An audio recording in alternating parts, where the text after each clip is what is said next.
what is Threads by Instagram? Well, it is an online social media and social networking service, and it is owned by Meta, which is the new name of Facebook, and it is almost like Twitter, and you can post and share text, images, videos, and reply to different posts out there. You can also connect with the people who you were connected to on Instagram quite easily. All you have to do is just get this app from App Store or Play Store, just open it up, and after that you need to just log in using your old Instagram handle, and also your Instagram handle has been reserved only for you, so only you will be able to use it.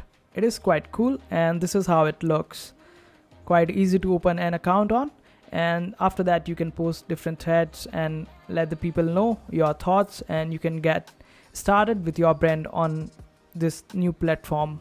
And I hope this short tutorial about Threads was helpful for you. Make sure to hit that like button and also subscribe to our channel for more helpful videos.